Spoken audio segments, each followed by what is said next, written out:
psychicfuture.com, and this is your horoscope from the 10th to the 17th of June.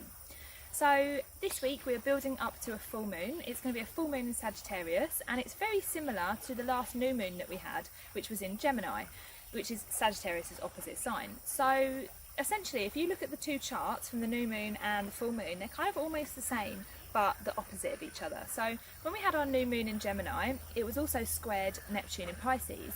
So the moon was obviously down by the sun. Now 2 weeks later, the moon has moved all the way round and it's now opposite the sun as a full moon, but it's still squared with Neptune. So for those of you that don't understand astrology, this is basically showing us that there's something that we need to compare to the last 2 weeks. So think back 2 weeks ago, check your diary or like whatever you need to do to try and remember where you were 2 weeks ago, and try and think what you've learned over those 2 weeks, because there will be something that has made you change your mind. Maybe you have shifted an opinion in a certain direction. Maybe you're now thinking about things in a slightly different light. Maybe you've had some sort of plan that has materialized a little bit better and you're now able to put that plan into action. Or maybe just your thinking style has changed, because with the new moon in Gemini 2 weeks ago, there was a lot of mind action going on. So there was probably a lot of overthinking, perhaps even getting overwhelmed with too many thoughts and too many different directions to choose from, too many different just buzzing kind of going on in your head. So now that we've got this full moon, it's almost like there's this thinking pattern is now coming to its final point. So something is kind of almost like a cake being baked in the oven. It's now ready to take out and see what you've got. So this can be in any different aspect of your life. It could be something at work that you've been thinking about. It could be some problem that you've got going on in your life. Could be even just thinking about some belief that you have.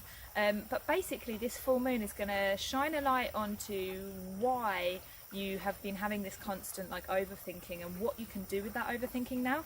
So perhaps you have this plan and now you think, okay, well that's what I want to do with that. Maybe you have this idea that has changed and now you think, oh, that's going to improve my life in a certain way. But basically just try and think about what it is over the last 2 weeks that's changed for you in your mind, whether it is a plan, a direction, an opinion, a thinking pattern, just anything that has changed.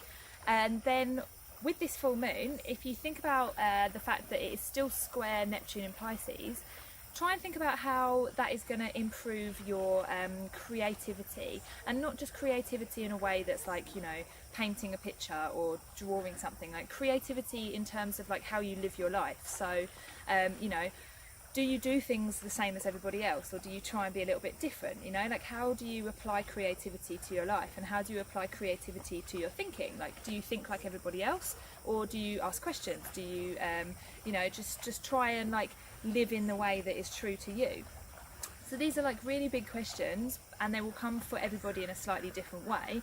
But with this full moon, it's really important to just try and think about your thinking, essentially. Try and think about your thinking, what has changed for you over the last 2 weeks, and where is that going to push you towards now? Because with Sagittarius being ruled by Jupiter, this can be very lucky for you. So yeah, just have a little think about that, see where it's going, and it might lead you to somewhere that is a bit bigger and a bit better than where you are at the moment. So have a fabulous full moon, guys, and I'll see you next week.